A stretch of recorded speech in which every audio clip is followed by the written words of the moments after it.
Yeah, so hello everyone and welcome back to Yasmin Sayyed Official. As you all know, आज का नया topic शुरू होने जा रहा है and the topic at the chapters name is plant kingdom. ये 11th स्टैंडर्ड एनसीईआरटी का चैप्टर है. अगर आप देखो तो ये चैप्टर आप लोग के महाराष्ट्र बोर्ड में भी इंक्लूडेड है. तो बहुत सारे आप लोग को सिमिलैरिटीज़ मिलेगी, काफ़ी हद तक के. बायोलॉजी तो एकदम ही सिमिलर है, सारे सब्जेक्ट्स ही सिमिलर है महाराष्ट्र बोर्ड के साथ में.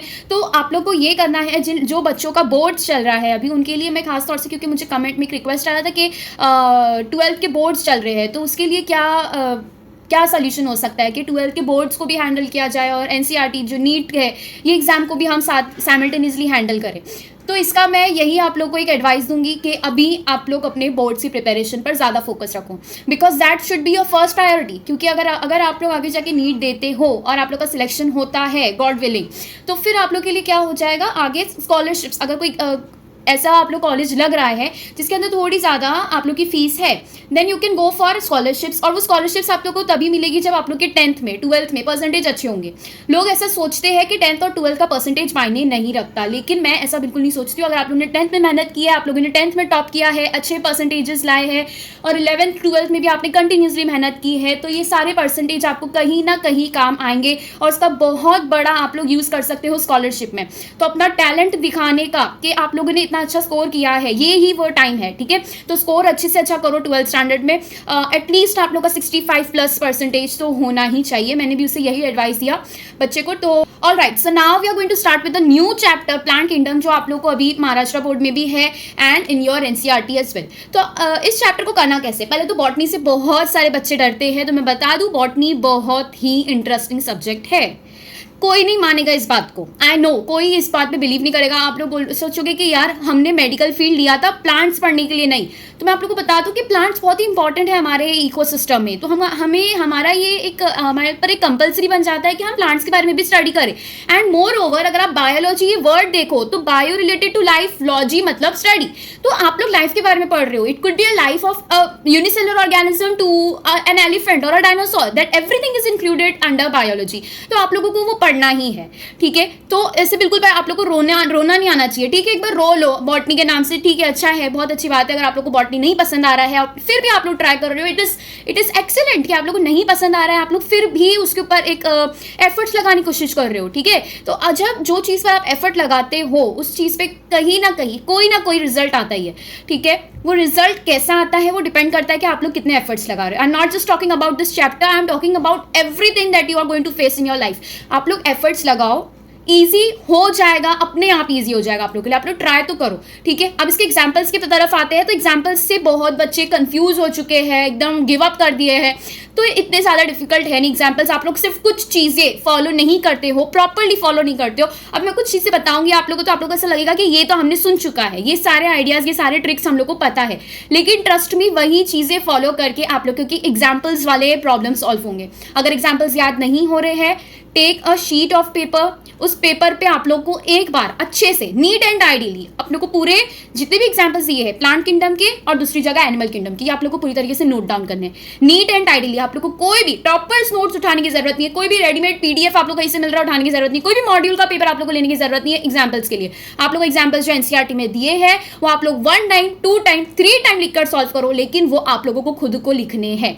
एक परमानेंट शीट होनी चाहिए जो आप लोग ने एक बार नीट एंड आइडियली लिखी है. उसके अलावा आप लोग कितनी बार भी पेजेस पे लिख रहे हो वो आप लोगों को याद करने के लिए नहीं यूज करना है, वो आप लोग के प्रैक्टिस के लिए यूज होगा. याद करने के लिए आप लोगों के पास में सिर्फ एक ही शीट ऑफ पेपर होना चाहिए जो आपने फर्स्ट टाइम लिखा था, वो एकदम नीट एंड टाइडी होना चाहिए ताकि उसके ऊपर से आप लोग कंटिन्यू याद रख सको. अब मैं सिर्फ एक ही पेपर की क्यों बात कर रही हूँ याद करने के लिए, क्योंकि वो आप लोग के दिमाग में प्रिंटिंग उसकी बैठेगी कि यहाँ पे सपोज करते हैं टेरिडोफाइटा के कोई एग्जाम्पल्स, यहाँ पर एक फर्स्ट एग्जाम्पल आया था और लास्ट एग्जाम्पल आप लोग को यहाँ पर आया था, लेकिन आपने दूसरी बार प्रैक्टिस करी तो फर्स्ट एग्जाम्पल यहाँ पर और लास्ट एग्जाम्पल यहाँ पर आया था, तो आप लोग के लिए प्रिंटिंग कंफ्यूजन हो जाएगा. एक ही पेपर को लो, सुबह में पढ़ो, दोपहर में पढ़ो, रात में पढ़ो, अगले दिन सुबह में पढ़ो, दोपहर में पढ़ो, रात में पढ़ो. 3 टाइम आप लोग जितनी बार खाना खाते हो उतनी बार आप लोग को पेपर निकाल के याद करना है. Trust me, with in 5 days आप लोग को सारे एग्जाम्पल्स याद हो जाएंगे. सारे एग्जाम्पल्स जितने भी नाम आप लोग को बायोलॉजिकल. और सबसे बड़ा कंफ्यूजन, मिसकंसेप्शन है ये कि कौन से इंपॉर्टेंट नाम करने हैं. प्रीवियस ईयर्स क्वेश्चन में ये साइंटिफिक नेम भी आ गया था, तो ये भी साइंटिफिक नेम करना है. मत करो। एनसीईआरटी के बाहर का नाम आप लोग को नहीं पढ़ना है, ना तो आप लोग को अपना नॉर्मल वाला जो उसका नेमिंग होता है ना तो वो पढ़ने की जरूरत है, ना तो बायोलॉजिकल नेम पढ़ने की जरूरत है। ठीक है, नहीं याद हो रहा है, आउट ऑफ एनसीईआरटी है, मत पढ़ो, जरूरत नहीं है। जो आप लोग को एनसीईआरटी में दिया है वो 100% आप लोग करना है, और उसके लिए क्या फॉलो करना है मैंने आप लोग को अभी अच्छे से बता दिया है। ठीक है, सो आई होप आप लोग ये फॉलो करोगे। ये 2 चैप्टर्स जो एनिमल किंगडम और प्लांट किंगडम है ये totally characteristics of features based है, तो इस चैप्टर्स के लिए आप लोग को ज्यादा से ज्यादा रिवाइज करने की, लर्न करने की जरूरत है। इतना ज्यादा कंसेप्चुअल चैप्टर नहीं है। और अगर आप लोग को ऐसी प्रॉब्लम आ रही है कि एनिमल किंगडम में डिफरेंसेस याद नहीं होते, कि ये वाला आर्थ्रोपोडा का कोई एक फीचर हमने उठा लिया और उसको हमने एनालिडा में लगा दिया, मॉलिस्का का कोई उठा के हमने दूसरी जगह लगा दिया, तो इसके लिए मैं आप लोग को एक चीज बताती हूँ कि एक पेपर पे एक टेबल ड्रॉ करो। छोटा पेपर नहीं लेना है, अच्छा एक ड्राइंग पेपर या फिर कोई फुल स्केप पेपर आपने लेना है, अच्छी नोटबुक का पेपर आपने लेना है, उसके ऊपर टेबल ड्रॉ करो और जितने भी आप लोग को फाइलम दिए हुए हैं वो फाइलम का नाम लिखो। उसके नीचे उसके जो जो फीचर्स आपने पढ़ते गए हैं शॉर्ट में 3 से 4 वर्ड में आप लोग को वो लिख के याद करना है, वो लिख के एक जगह नोट डाउन करना है। फिर मुझे कुछ बच्चे ये बोलेंगे कि ये तो हम लोग को एनिमल किंगडम के लास्ट पेज पर दिया हुआ है, जितने भी डिफरेंसेस है हर एक किंगडम के कुछ ना कुछ फीचर्स हम लोग को 1-2 वर्ड्स में दिए हुए हैं, तो हमें लिखने की क्या जरूरत है। ऐसे कुछ बच्चों के लिए ये क्वेश्चन अराइज होता है। उसका मेरे पास आंसर है कि आप लोगों को लिखने की बहुत ज्यादा जरूरत है, बिकॉज बिना लिखे याद नहीं होने वाला है। जो भी आप लोग को नहीं याद हो रहा है, जो भी कंसेप्ट नहीं याद हो रहा है, एक बार उसको पढ़ो, पढ़ने के बाद में नहीं समझ आ रहा है वीडियो देखो, वीडियो देखने के बाद में अगर आप लोग कुछ ही समझ आ रही है, कुछ नहीं आ रही है, कुछ याद करने में दिक्कत आ रही है, उसको लिखो, उससे लिखो। ठीक है, उस पर थोड़ी रिसर्च करो। अगर कोई वर्ड नहीं समझ आ रहा है, कुछ नहीं याद हो रहा है, तो उससे लिखो कॉन्फिडेंटली, फोकस करके आप लोग को बस लिखना है बायोलॉजी में। ठीक है, जितनी बार आप लोग प्रैक्टिस करोगे आप लोगों के लिए उतना बेटर होगा, और एक बार ज्यादा प्रैक्टिस करके छोड़ नहीं देना है। आप लोग को मैंने जैसे बताया टाइमली रिविजन आप लोग के लिए बहुत ज्यादा जरूरी है। एक बार पढ़ के अगर आप रिवाइज नहीं करोगे तो वो यहाँ से एंटर करेगा और यहाँ से कहीं से निकल भी जाएगा। Please try to understand. ये चैप्टर्स में आप लोग बहुत अच्छे से स्कोर कर सकते हो, लेकिन स्कोर आप तभी करोगे जब आप एफर्ट्स लगाओगे। जो चैप्टर आप लोग को डिमांड कर रहा है वो चीज आप लोग को चैप्टर को प्रोवाइड करो, 110%। फिजिक्स हो, केमिस्ट्री हो, बायोलॉजी हो, कोई भी चैप्टर हो, कोई भी सब्जेक्ट हो, आप लोग का वो चैप्टर सब्जेक्ट क्लियर होगा। ठीक है, यहां तक समझ आ गया। अभी स्टार्ट करते हैं प्लांट किंगडम से। मैंने आप लोग के सारे कंफ्यूजन आए होपफुली मैंने दूर कर दिए होंगे। अभी जो चैप्टर है उसके लिए आप लोग को टेक्स्ट बुक निकालनी है, टेक्स्ट बुक में पेंसिल निकालो और लेके बैठो, टेक्स्ट बुक में पेंसिल से मार्क्स करो। ठीक है, और आप लोग को जो भी नोटबुक में आप लोग को नोट डाउन करना है, लेक्चर में जो भी आपने पहली बार सुना है, सेकंड टाइम सुना है, आप लोग को अगर याद करने के लिए नोट डाउन करना है उससे तभी के तभी लेक्चर के दौरान नोट डाउन करो। वीडियो को पॉज करो, लेकिन नोट्स आप लोग की टोटल खुद की बनी हुई होनी चाहिए, कंप्लीट नोट्स बनी हुई होनी चाहिए। ठीक है, अवॉइड करो ज्यादा से ज्यादा रेडीमेड चीजें आप लोग मत यूज करो इतना ज्यादा। आई विल रिकमेंड दिस कि आप लोग अपनी नोट्स खुद से बनाओ।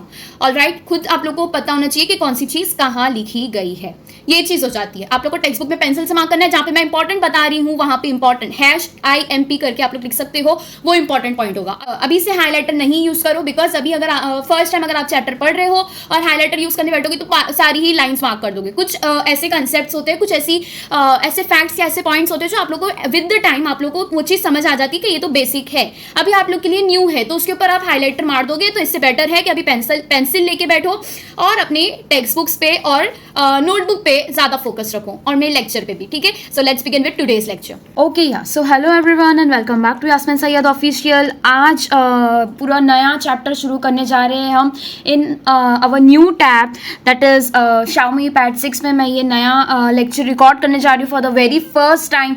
और बिकॉज मैंने ऑलरेडी बायोलॉजी क्लासिफिकेशन करा चुके हैं, we have done the living world chapter as well. Maharashtra board की भी हम साथ साथ पढ़ाई करते जा रहे हैं अलॉन्ग विद द NCERT जो महाराष्ट्र बोर्ड के है। Since I have also studied from the same board, तो मैं उस टेक्स्ट बुक से अंदर से महाराष्ट्र बोर्ड की भी स्टडीज साइड बाय साइड करा रही हूँ साइमल्टेनियसली। तो अगर आप महाराष्ट्र बोर्ड के हो, अगर आप लोग को 11th-12th के बोर्ड एग्जाम्स के लिए प्रिपेयर होना है तो you can again refer to my channel.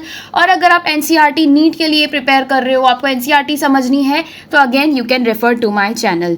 ठीक है, तो ऑल राइट, सो आज शुरू करने जा रहे हैं हम एक ऐसा चैप्टर प्लांट किंगडम। ठीक है, अगर ये एनिमल किंगडम भी होता तो कुछ लोगों के लिए इंटरेस्टिंग होता, लेकिन क्योंकि बॉटनी का पार्ट हो जाता है, प्लांट्स के रिलेटेड आप लोग को पूरा पढ़ना है, कोई नाम याद रखने हैं, बायोलॉजिकल नेम्स याद रखने हैं, तो ये चैप्टर बहुत सारे इंटरेस्ट डिफरेंट होते हैं लोगों के एनिमल जूलॉजिकल पार्ट ज़्यादा इंटरेस्टिंग होता है, ज़्यादातर लोग के लिए जूलॉजिकल पार्ट इंटरेस्टिंग होता है। लेकिन अगर आप लोग बॉटनी वाला पार्ट सही सही से समझो तो you can score really well in the botany part.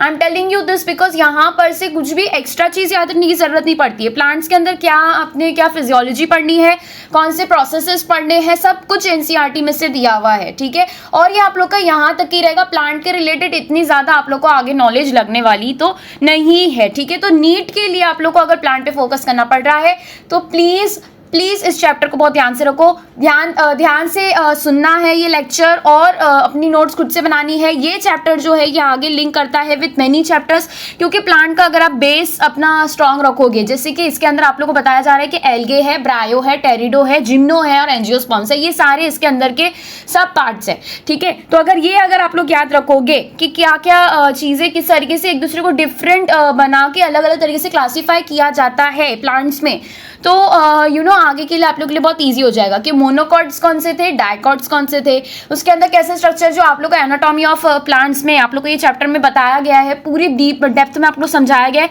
कि प्लांट्स अंदर इंटरनल स्ट्रक्चर उनका कितना डिफरेंट होता है और कौन सी सेल्स क्या काम करती है।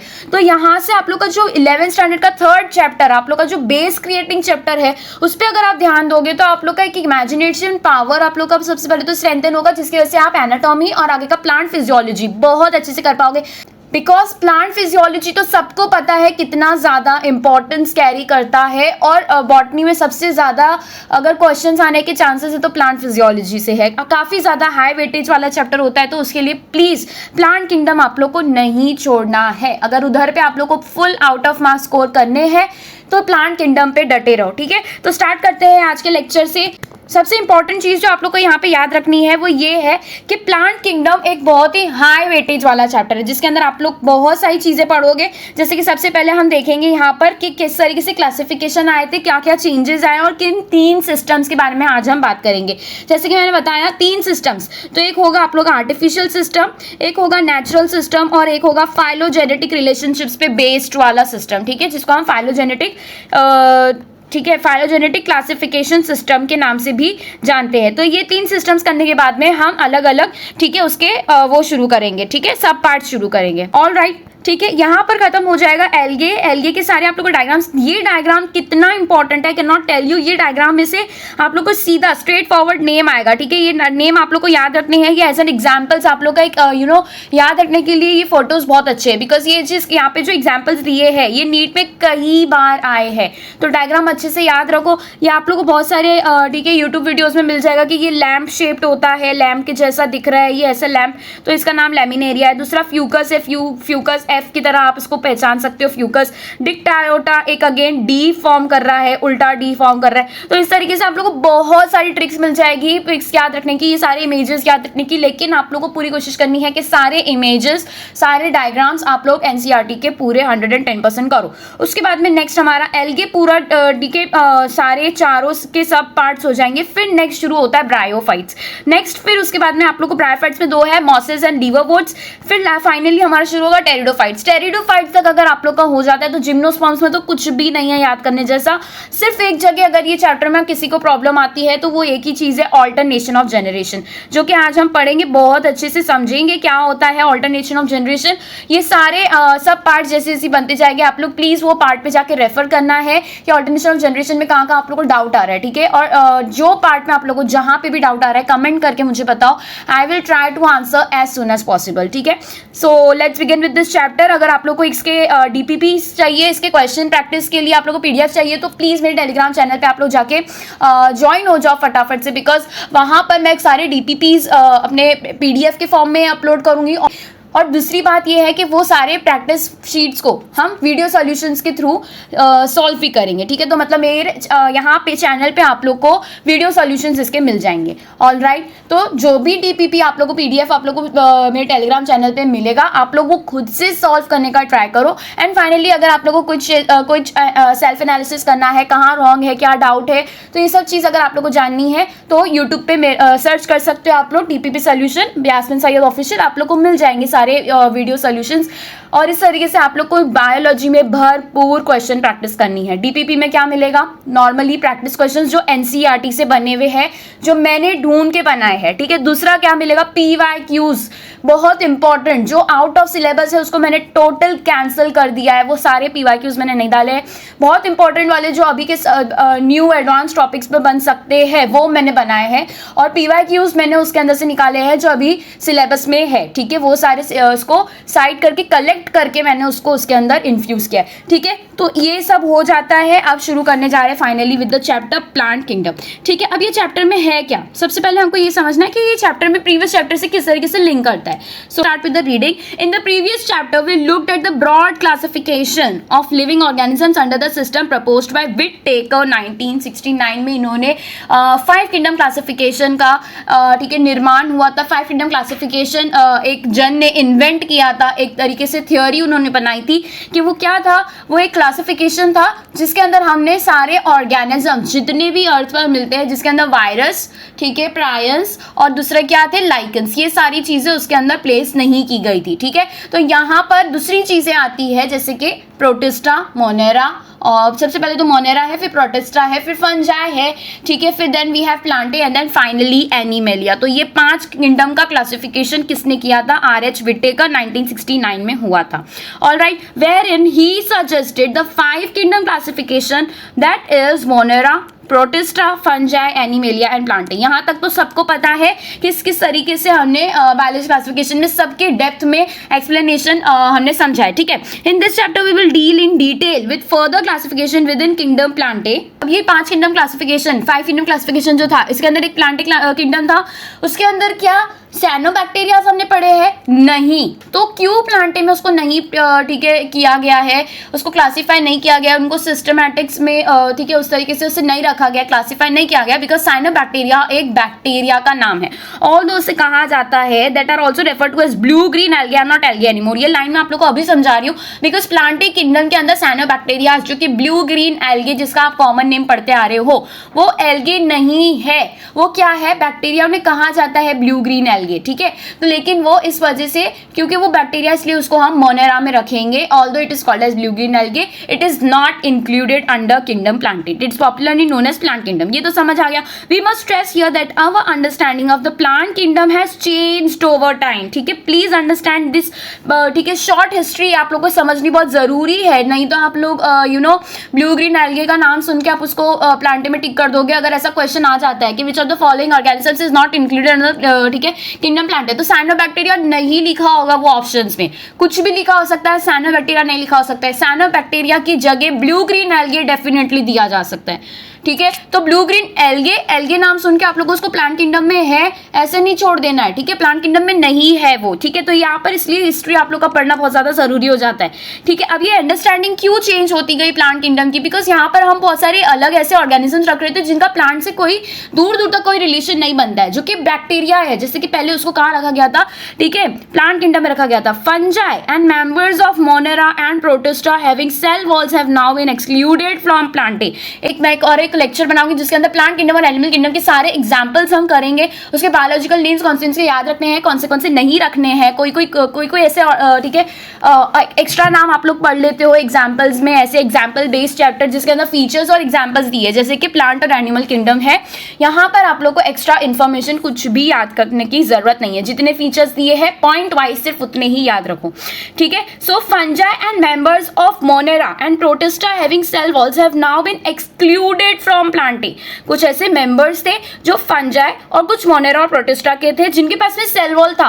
पहले ऐसी अंडरस्टैंडिंग थी कि जो भी ऑर्गेनिज्म जिनके पास में सेल वॉल होता है सबको उठा के किसमें रख दो, प्लांटे में, क्योंकि हमने ये पढ़ा था एक ठीक है ऐसा क्लासिफिकेशन आया था जिसके अंदर जो सेल वॉल है वो प्लांटे और जिनके पास में सेल वॉल नहीं है वो किस में आ जाते एनिमल्स में आ जाते, तो एनिमेलिया में आ जाते। तो ये क्या हो जाता है, ये टू किंगडम क्लासिफिकेशन पहले आया था सबसे पहले, तो क्या उसके अंदर प्रोटिस्टा, फंजाई और बैक्टीरिया, ये तीनों को डालना सही था क्या? नहीं, बिल्कुल रॉन्ग डिसीजन था। तो इसको अब हम एक्सक्लूड कर देंगे from kingdom Plantae.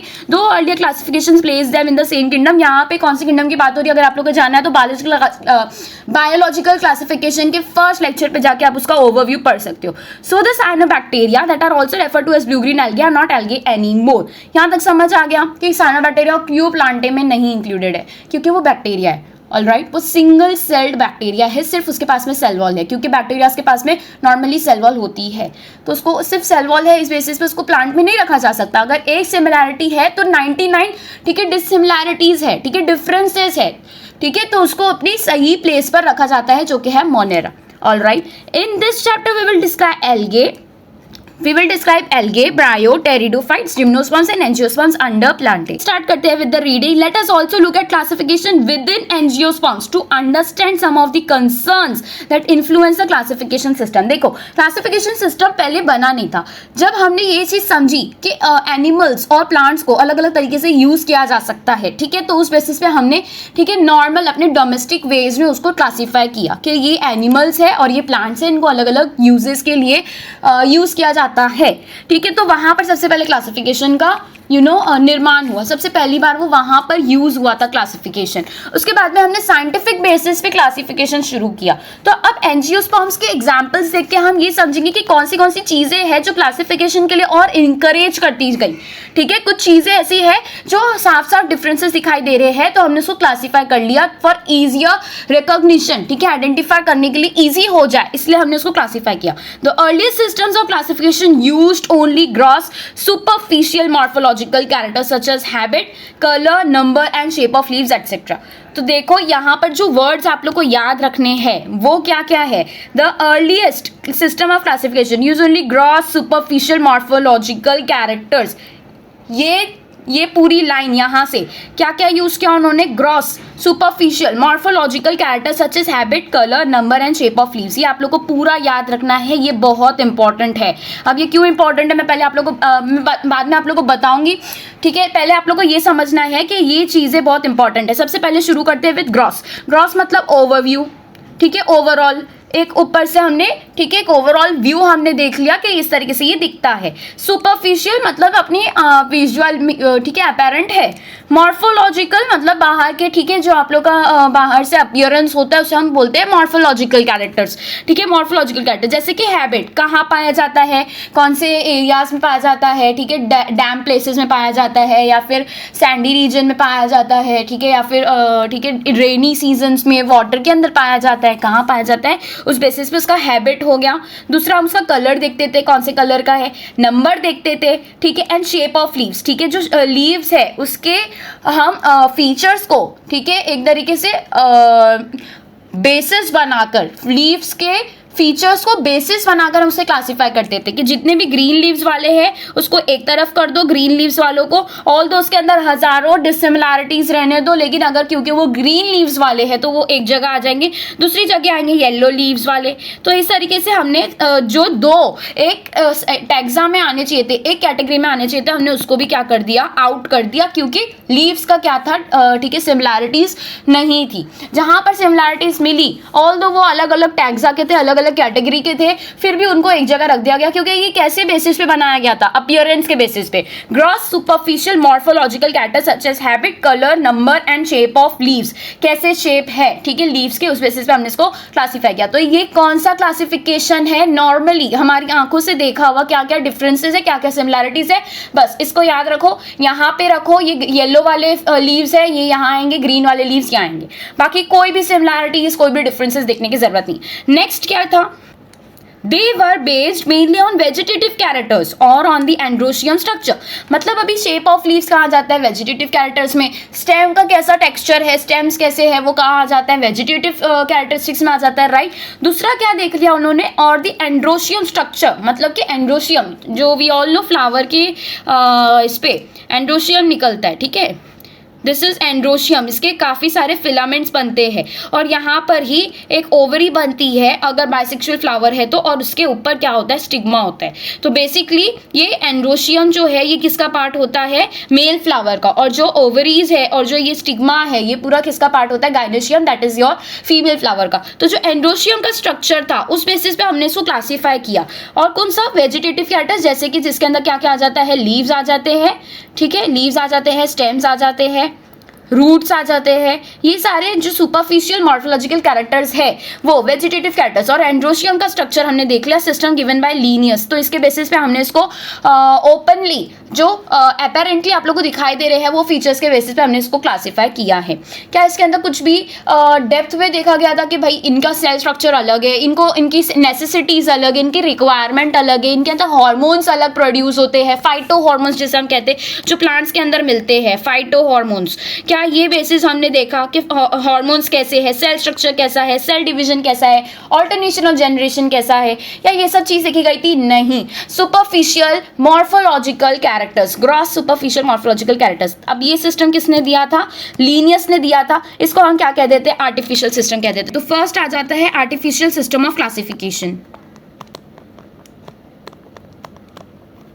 Artificial system of classification, ठीक है, ये किसने दिया है, लीनियस ने,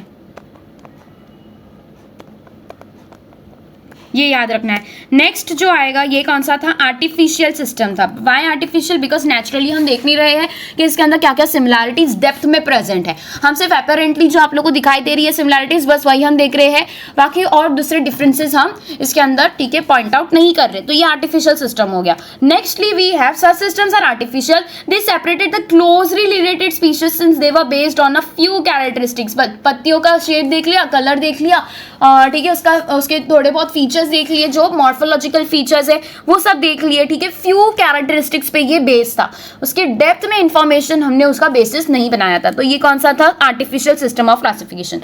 दूसरा नेक्स्ट आ जाता है natural system, natural classification system. अब इसमें क्या था, also the artificial system gave equal weightage to vegetative and sexual characteristics. तो इसके अंदर आप लोग को इसके डीमेरिट्स बताए गए हैं एक तरीके से, ठीक है, इसके डीमेरिट्स मतलब क्या है, इसके अंदर बैड पॉइंट्स थे।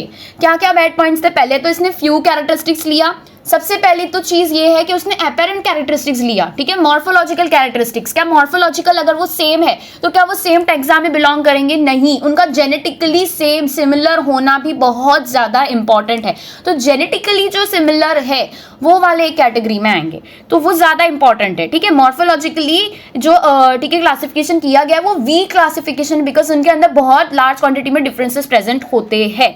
तो ये था कैसा, based on the gross superficial morphological characteristics. दूसरा कि क्या था, ये मॉर्फोलॉजिकल अपेरेंटली देख लिया। दूसरा क्या कि फ्यू कैरेक्टरिस्टिक्स उसको रख रहा था।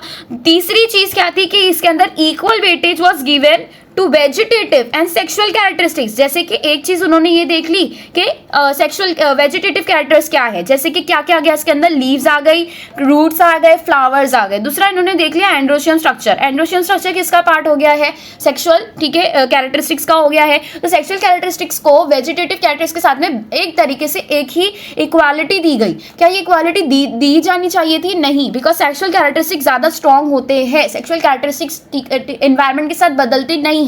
अगर आप देखो तो जो भी फ्रूट्स बनते हैं वो एक टाइम के साथ एनवायरनमेंट के साथ में राइपन हो जाते हैं और एक टाइम के बाद में वो फिर सड़ने भी लगते हैं, स्पॉइल होने लगते हैं, रॉटन फ्रूट्स होने लगते हैं। तो वो सारे उसके अपीयरेंसेस है जो बदलते रहते हैं विद द चेंजिंग एनवायरनमेंट। लेकिन जो सेक्सुअल कैरेक्टरिस्टिक्स है कि नंबर ऑफ एंड्रोशियम कितने होंगे, अगर कोई ठीक है बाइसेक्सुअल फ्लावर है तो हर एक फ्लावर बाइसेक्सुअल ही होगा, ठीक है, यूनिसेक्सुअल नहीं होगा, ठीक है। अगर कोई मेल फ्लावर है तो वो मेल ही रहेगा, फीमेल फ्लावर फीमेल ही रहेगा, वो एनवायरनमेंट के साथ में फीमेल से मेल नहीं बनेगा। तो सेक्सुअल कैरेक्टरिस्टिक्स क्या होती है, ज्यादा स्ट्रॉन्गर होती है, ठीक है, बिकॉज वो एनवायरनमेंट के साथ में बदलती नहीं है। और जो वेजिटेटिव कैरेक्टरिस्टिक्स है, जैसे कि लीव्स का क्या, अगर पानी नहीं मिलेगा तो वो क्या हो जाएंगे, झड़ने लग जाएंगे, राइट, उनको ठीक है वो उड़ जाएगा, ठीक है, वी कैन से एक तरीके से डिहाइड्रेशन होने लग जाएगा। तो सेक्सुअल कैरेक्टरिस्टिक्स तो एक जगह से एक ही रहेगी, वो चेंज नहीं होती है with the environment. This is not acceptable since we know that often the vegetative characters are more easily affected by the environment. ये चीज आप लोग को समझ आ रही है कि वेजिटेटिव कैरेक्टर्स को इक्वल वेटेज नहीं दिया जा सकता with the sexual characteristics, because sexual characteristics एक जेनेटिकली बेस्ड कैरेक्टरिस्टिक होती है, ठीक है। वेजिटेटिव कैरेक्टरिस्टिक्स पे फटाफट अफेक्ट हो जाता है एनवायरमेंट का, लेकिन सेक्सुअल कैरेक्टरिस्टिक्स पे नहीं होता। As against this natural classification systems developed which were based on natural affinities. Naturally क्या एफिनिटीज है, ये कौन से हॉर्मोन्स है, कौन सी फ्लावरिंग शो करते हैं, ठीक है, कौन से डे फ्लावर है, नाइट फ्लावर है, लॉन्ग डे है, लॉन्ग नाइट फ्लावर है, कौन से है, फाइटो हॉर्मोन्स कौन से मिलते हैं, कौन से हॉर्मोन्स के लिए सबसे ज़्यादा ये पाया जाता है, और फिर दूसरा कि कितना इनको डे लाइट का रिक्वायरमेंट है, वो तो नहीं बदलेगा ना। लीव्स का स्ट्रक्चर बदल सकता है, लेकिन जो डे लाइट रिक्वायरमेंट होता है वो किसी भी फ्लावर किसी भी प्लांट का बदलता नहीं है। फ्लावरिंग के लिए जो रिक्वायरमेंट डे टाइम होता है, जो सनलाइट टाइमिंग होता है, वो वही रहता है। ऑलराइट, अगर वो समर रहे, रेनी रहे, मॉनसून रहे, उसका जो सनलाइट का टाइमिंग है वो तो फिक्स्ड रहेगा कि कितना उसको ठीक है डे टाइम चाहिए। ऑलराइट, लेकिन जो लीव्स का स्ट्रक्चर है वो बदल सकता है एनवायरनमेंट के साथ, ठीक है। वो डिहाइड्रेट हो सकते हैं, सूख सकते हैं, ठीक है, झड़ सकते हैं, लेकिन सेक्सुअल कैरेक्टरिस्टिक ज़्यादा स्ट्रॉन्ग मानी जाती है अमंग द ऑर्गेनिजम्स, ठीक है, which were based on natural affinities. Natural affinities समझ आ गई। एफिनिटीज मतलब कोई चीज़ आप लोग उसके लिए naturally you are chosen for that thing, ठीक है। It is not a choice, it is not a choice कि आप लोगों को डे टाइमिंग इतना 7 आवर्स का 9 आवर्स का चाहिए। किसी फ्लावर को फ्लावरिंग करने के लिए 7 और 9 आवर्स का चाहिए, तो उसका अगर उसे नहीं चाहिए तो it can not be, the plant can not deny for it. वो उसका टाइमिंग है, उतना टाइमिंग उसके लिए कंपल्सरी है, ठीक है। तो नेचुरल एफिनिटीज है among the organisms and consider not only the external features but also internal features. Internal features जो मैं अभी तक आप लोगों को बता रही थी, क्या क्या, like ultra structure. Ultra structure में कौन सा स्ट्रक्चर है, सेल स्ट्रक्चर है, ठीक है, सेल स्ट्रक्चर। और दूसरा कौन सा आ जाएगा सेल स्ट्रक्चर में, क्रोमोसोम्स, न्यूक्लियस, ठीक है। तो जेनेटिक्स बेसिकली अल्ट्रा स्ट्रक्चर किसे कहेंगे आप, जेनेटिक्स को अल्ट्रा स्ट्रक्चर कहते हैं। एनाटॉमी कि किस तरीके से इसके अंदर कॉर्टेक्स कहाँ आता है, ठीक है, जाइलम फ्लोएम का क्या रोल है, किधर पे वो प्रेजेंट होते हैं, तो ये एनाटॉमी हो जाता है। एम्ब्रियोलॉजी किस तरीके से इसके अंदर कितने एम्ब्रियोज बनते हैं, कितने ओव्यूल्स है ओवरी में, कितने ठीक है कितने टाइम पर, कितने टाइम के बाद में फ्यूजन होगा, पोलिनेशन होगा, क्या क्या प्रोसेस होते हैं, अलग अलग प्रोसेस होते हैं, कहीं पे डबल फर्टिलाइजेशन होता है, if you will see in angiosperms, ठीक है। तो ये एम्ब्रियोलॉजी हो जाता है। Phytochemistry, hormones. So you can see apparent characteristics के अलावा कितने लिस्ट ऑफ कैरेक्टरिस्टिक्स हमारे पास में प्रेजेंट है। अल्ट्रा स्ट्रक्चर देखो, जेनेटिक्स, न्यूक्लियस का क्या स्ट्रक्चर है। दूसरा एनाटॉमी देखो, कौन सा सेल्स, कौन से टिश्यूज कहाँ पर प्लेस्ड है, वो एनाटॉमी। एम्ब्रियोलॉजी किस तरीके से ओवरीज में ओव्यूल्स बनते हैं, किस तरीके से फ्यूजन होता है, फर्टिलाइजेशन होता है। फाइटोकेमिस्ट्री, हार्मोन्स का क्या रोल है, कौन से हार्मोन्स मिलते हैं कौन से प्लांट में। तो ये सारे आप लोग कैरेक्टरिस्टिक्स छोड़ के सिर्फ प्लांट्स में कितने लीव्स है और क्या क्या कलर है लीव के, उस बेसिस पे उसको क्लासीफाई नहीं कर सकते। तो ये वाला ज़्यादा एक्सेप्टेबल था, ठीक है, as compare to artificial system. कौन सा सिस्टम है ये, this is your natural system of classification, ठीक है। और ये नेचुरल सिस्टम ऑफ क्लासिफिकेशन किसने दिया था, नाम याद रखना है, George Bentham and Joseph Dalton Hooker. तो आप लोग अगर डाल्टन हुकर भी याद रखोगे, ठीक है, डाल्टन हुकर, और दूसरा क्या नाम रखना है, जॉर्ज बेंथम। तो बेंथम एंड डाल्टन ये आप लोग को नाम याद रखने हैं। ये नेचुरल सिस्टम ऑफ क्लासिफिकेशन किसने दिया था, George Bentham and Joseph Dalton Hooker ने। Such a classification of flowering plants was given by George Bentham and Joseph Dalton Hooker. ये सब याद हो गया। नेक्स्ट थर्ड क्लासिफिकेशन का बेसिस आता है on the basis of evolutionary relationships. Evolutionary relationships में क्या आते हैं, ऑल राइट। तो नेक्स्ट आ जाता है एट प्रेजेंट, ठीक है। तो सबसे पहले हमने कौन सा क्लासिफिकेशन एक्सेप्ट किया था, आर्टिफिशियल, जो कि आगे जाके डिनाई हो गया क्योंकि वो फ्यू कैरेक्टरिस्टिक्स पे बेस्ड था। नेक्स्ट आया था नेचुरल सिस्टम ऑफ क्लासिफिकेशन, जो कि बहुत सारी अलग अलग कैरेक्टरिस्टिक्स, एडवांस कैरेक्टरिस्टिक्स जो सही में अंडरटेक करनी चाहिए थी, वो सारी ठीक है कैरेक्टरिस्टिक्स को हमने बेसिस रखकर इसको क्लासीफाई किया था, जो कि था natural system of classification given by George Bentham and Joseph Dalton Hooker. Next आ जाता है एट प्रेजेंट। प्रेजेंटली हम जो ठीक है एक्सेप्ट करते है वो कौन सा है, that is the phylogenetic relationship, ठीक है। फाइलोजेनेटिक रिलेशनशिप्स के बेस्ड होता है ये कौन सा है, that is your phylogenetic classification system based on evolutionary relationship. अब ये इवोल्यूशनरी रिलेशनशिप क्यों कहा गया है? बिकॉज फाइलोजेनी एक ऐसा प्रोसेस होता है, एक ऐसा ठीक है ग्रुप होता है जिसके अंदर फाइलोजेनेटिक रिलेटेड टू फाइलोजेनी क्या है? It is like a common similarities, ठीक है, कॉमन फीचर और similarities in respect to the ancestral similarities, ठीक है। जैसे कि अगर हम देखें कि अगर हमारा फाइलोजेनी क्या है, बेसिकली एक ग्रुप है, एक ठीक है ग्रुप है ऑर्गेनिजम्स का, कुछ ऑर्गेनिजम्स है, ठीक है, इस तरीके से कुछ ऑर्गेनिजम्स है, सपोज करते हैं ये इनका कलेक्शन है। अब इस तरीके अगर ये दो ऑर्गेनिजम्स अगर हम इसको अंडरटेक करते हैं, जैसे कि एक ये हो जाता है और एक ये हो जाता है, ठीक है, तो ये वाला इसके साथ में कैसे रिलेटेड है और ये वाला इसके साथ में कैसे रिलेटेड है, तो ये हम कब देखेंगे? जब इसके हम डेप्थ में स्टडी करेंगे। दूसरा, अगर ये तीन चीज एक दूसरे से रिलेटेड पाई जाती है, अगर नहीं पाई जाती है तो उसको हम क्लासीफाई तो नहीं करेंगे, लेकिन अगर ये पाई जाती है तो हम ये देखेंगे कि सबसे लेटेस्ट वाला कौन सा मॉडल निकला है, मतलब कि सबसे लेटेस्ट जो अभी चल रहा है वो सपोज करो ये चल रहा है, तो ये आ जाएगा थर्ड नंबर पे। इसके बाद में ये दोनों में से कौन सा इसके पहले प्रेजेंट था रीसेंट टाइम्स में, तो ये आप लोग का सेकंड अगर नंबर आता है तो इसके बाद में आ जाएगा सेकंड नंबर, और उसका भी क्या आ जाएगा, ये वाला फर्स्ट नंबर पे आ जाएगा क्योंकि ये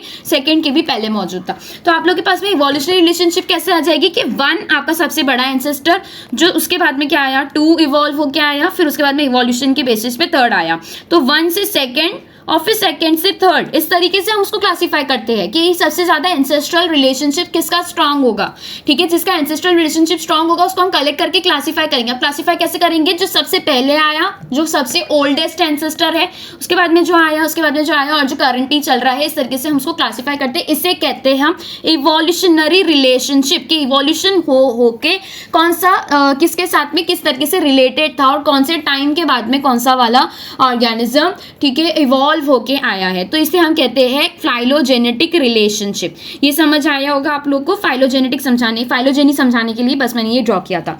अब इसके अंदर याद क्या रखना है आप लोग को? At present phylogenetic classification systems based on evolutionary relationship between various organisms are acceptable. तो करंटली हम कौन सा फॉलो करते हैं? फाइलोजेनेटिक क्लासिफिकेशन सिस्टम फॉलो करते हैं। क्यों? क्योंकि ये इवोल्यूशनरी रिलेशनशिप्स को कंसीडर करता है, जो कि नेचुरल सिस्टम ऑफ क्लासिफिकेशन में नहीं थी। This assumes that organisms belonging to same taxa मतलब कैसे? नेचुरल क्लासिफिकेशंस के थ्रू हम ये पता करेंगे कि सेम टेक्सा मतलब सेम कैटेगरी में कौन से आते हैं।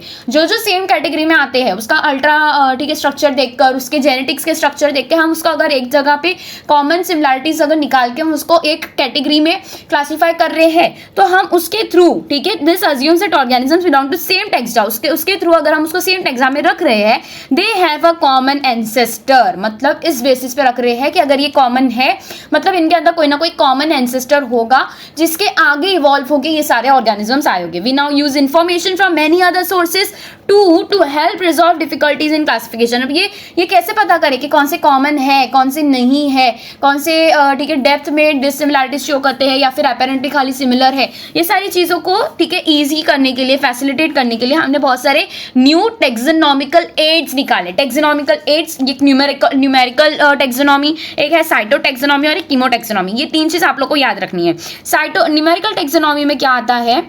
ऑलराइट, तो दीज बिकम मोर इंपॉर्टेंट, ठीक है, these become more important when there is no supporting fossil evidence. अगर हम फॉसिल बेसिस पे देखें तो फॉसिल्स, अगर आप लोग को फॉसिल्स मिल जाते हैं तो कार्बन डेटिंग के थ्रू हम पता कर सकते हैं कि कौन सा सबसे ज्यादा ओल्डेस्ट है, तो हम पता कर सकते हैं कि बेसिकली एंसेस्टर कौन था। लेकिन अगर हमारे पास में फॉसिल्स नहीं प्रेजेंट है, हमारे पास में बोन्स के रिमेनिंग पार्ट्स नहीं प्रेजेंट है, टीथ्स के रिमेनिंग पार्ट्स, हॉर्न्स वगैरह अगर नहीं प्रेजेंट है, अगर हम जूलॉजिकल इसमें बात करें, ठीक है, अगर वो नहीं प्रेजेंट है तो हम क्या करेंगे? फिर न्यूमेरिकल टेक्सोनॉमी के लिए जाएंगे। न्यूमेरिकल टेक्सोनॉमी क्या है? Which is now easily carried out using computers. अब ये पूरा एडवांस्ड हो गया, टेक्नोलॉजिकल एड्स, टेक्नोलॉजी हमने इसके अंदर ऐड कर ली है, ठीक है। क्यों ऐड किए? बिकॉज बहुत सारे ऐसे फीचर्स है जो ह्यूमनली अगर हम उसको एक जगह बेसिस रख के उसको ठीक है क्लासिफाई करने जाए तो बहुत ज्यादा टाइम लग जाएगा, ठीक है, इसलिए हमने कंप्यूटर बेस्ड कर दिया पूरा सिस्टम, डिजिटल सिस्टम हमने पूरा कर दिया, ठीक है। सारे फीचर्स को एक जगह कलेक्ट कर लिया हमने। ये फीचर है, ठीक है, ABCDEF, अगर ये सारे 5 फीचर्स अगर हमें 6 फीचर्स अगर हमें एक जगह कंसीडर करके एक कॉमन इसका ठीक है रिजल्ट निकालना है, तो ये सारी चीज़ों को ठीक है, हर एक तरीके से टेस्ट करने का कि ये भी करेक्ट है क्या, ये भी करेक्ट है क्या, ये तो नहीं करेक्ट है, ये करेक्ट है, तो इसमें बहुत टाइम चला जाएगा। तो हमने क्या किया, एक पूरा ठीक है एक डेटा बनाया और वो डेटा के बेसिस पे हमने फटाफट चेक करते गए, ठीक है, कंप्यूटर बेस्ड चेक करते गए कि ये फाइनली कॉमन है या नहीं है, ये वाले पर्टिकुलर ऑर्गेनिज्म के साथ में सिमिलर है या नहीं है। तो इसे हम कहते हैं न्यूमेरिकल टेक्सोनॉमी। इसमें क्या होता है, which is now easily carried out using computers, it is based on all observable characteristics, ठीक है, जो अपेरेंट कैरेक्टरिस्टिक्स है। Number and codes are assigned, number and codes are assign to all characters, ठीक है, जैसे कि इसको अगर हम नंबर दे रहे हैं या फिर कोड्स दे रहे हैं, जैसे कि ABC, इसको हमने दे दिया 3 नंबर, ठीक है, इस तरीके से हम उसको एक कलेक्शन ऑफ डेटा में ट्रांसफर करते हैं, ठीक है। The data are then processed, किस तरीके से उसको प्रोसेस करेंगे, by giving it its name, उसको नेमिंग करके हम उसको प्रोसेस करते हैं।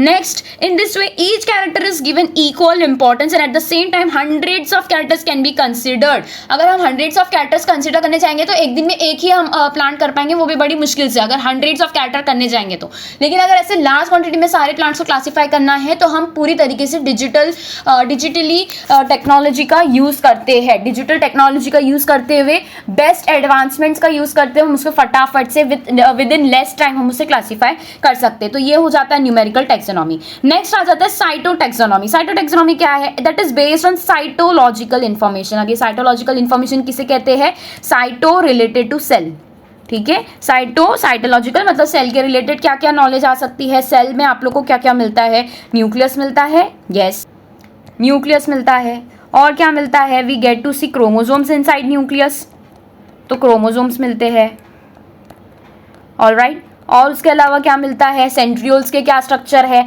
ठीक है, सेल के अंदर ये सारी चीजें आ जाती है। सेंट्रियोल्स के क्या स्ट्रक्चर है, सेल वॉल प्रेजेंट है क्या, ठीक है, सेल वॉल का क्या कॉम्पोजिशन है, तो हर एक चीज, इसका DNA का क्या कॉम्पोजिशन है, जेनेटिक्स आ जाता है, हर चीज इसके अंदर साइटोलॉजिकल इंफॉर्मेशन में आ जाती है।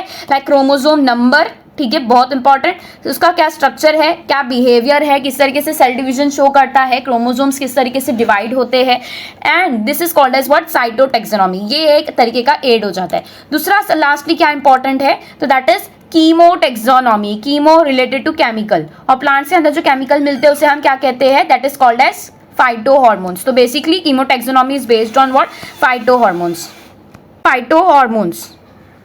Phytohormones are nothing but the hormones that we find in plants, ठीक है, that uses the chemical constituents of the plant to resolve confusion। जैसे कि ये पर्टिकुलर प्लांट में ये पर्टिकुलर टाइप के हॉर्मोन्स मिलते हैं और उस बेसिस पे ये वाला जो प्लांट है ये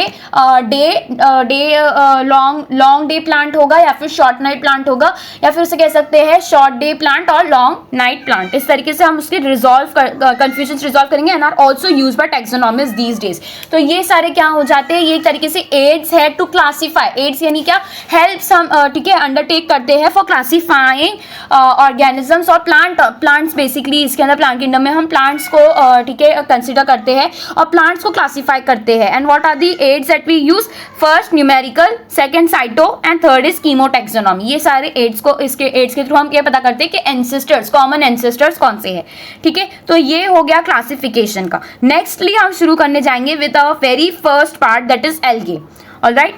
ऑल राइट, तो यहाँ पर दी एंड होता है आज के लेक्चर का। आज हमने सारी क्लासिफिकेशन और कौन से किसके बाद में कौन से क्लासिफिकेशन आए और किस बेसिस पे वो बने थे, ये सारे हमने कर लिए। शॉर्ट लेक्चर था आज का। नेक्स्ट लेक्चर से we are going to start with algae, the very first phylum under kingdom Plantae, ठीक है। और हर एक इसके अंदर का फाइलम बहुत ज्यादा इंपॉर्टेंस कैरी करता है। You can not leave any phylum, ना तो फाइलम ब्रायोफाइट आप लोग को छोड़ना है, ना तो एल्गे छोड़ना है, ना टेरिडोफाइट, सारे ठीक है सब पार्ट्स आप लोग को अच्छे से याद रखने हैं। नेक्स्ट लेक्चर से we are going to start with algae.